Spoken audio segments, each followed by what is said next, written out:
But నేను అర్థం చేసుకుంటా హరీష్ రావు గారిని. ఎందుకంటే హరీష్ రావు గారు ఇక్కడ అల్లరి చేసి చొక్కాలు తెచ్చుకోకపోతే ఇంటికి పోతే కొరడా దెబ్బలు ఉంటాయి అధ్యక్ష, కోదండ ఉంటుంది అధ్యక్ష. నాకు తెలుసు ఏం చేస్తున్నావు నువ్వు అని ఆయన అడుగుతాడు. ఆయన ఇట్లాంటివి జరిగినప్పుడు కొడుకు విషయంలో ఏది చేసినా కూడా కాపాడాలన్న ఆలోచనతో హరీష్ రావు గారిని కొరడాతో కొడతాడు అధ్యక్ష. కొన్నిసార్లు ప్రజల కోసం కొన్ని కొరడా దెబ్బలు తినాల్సి వస్తుంది. ఇప్పుడు నువ్వు ఉద్దేశం ఏముందో నాకు తెలియదు. డిమాండ్ చేసింది హరీష్ రావు గారే, వారు డిమాండ్ చేసిండు కాబట్టి అనుమతి ఇచ్చారు. ఈరోజు మహేశ్వర్ రెడ్డి గారు డిమాండ్ చేసిండ్రు, శ్రీనివాసరెడ్డి గారు దాన్ని అనుమతి ఇచ్చిండు.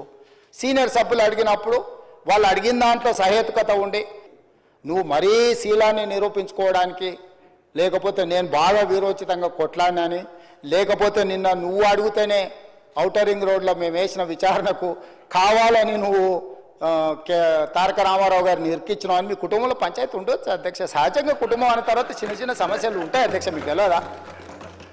ఇప్పుడు నువ్వు ఉద్దేశం ఏముందో నాకు తెలియదు. డిమాండ్ చేసింది హరీష్ రావు గారే, వారు డిమాండ్ చేసిండు కాబట్టి అనుమతి ఇచ్చారు. ఈరోజు మహేశ్వర్ రెడ్డి గారు డిమాండ్ చేసిండ్రు, శ్రీనివాసరెడ్డి గారు దాన్ని అనుమతి ఇచ్చిండు.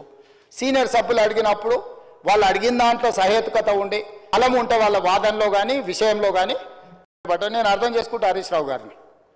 ఎందుకంటే హరీష్ రావు గారు ఇక్కడ అల్లరి చేసి చొక్కాలు తెచ్చుకోకపోతే ఇంటికి పోతే కొరడా దెబ్బలు ఉంటాయి అధ్యక్ష, కోదండ ఉంటుంది అధ్యక్ష. నాకు తెలుసు ఏం చేస్తున్నావు నువ్వు అని ఆయన అడుగుతాడు. ఆయన ఇట్లాంటివి జరిగినప్పుడు కొడుకు విషయంలో ఏది చేసినా కూడా కాపాడాలన్న ఆలోచనతో హరీష్ రావు గారిని కొరడాతో కొడతాడు అధ్యక్ష. కొన్నిసార్లు ప్రజల కోసం కొన్ని కొరడా దెబ్బలు తినాల్సి వస్తుంది. ఈ వీడియో మీకు నచ్చినట్లయితే please share, like and subscribe R24 Telugu.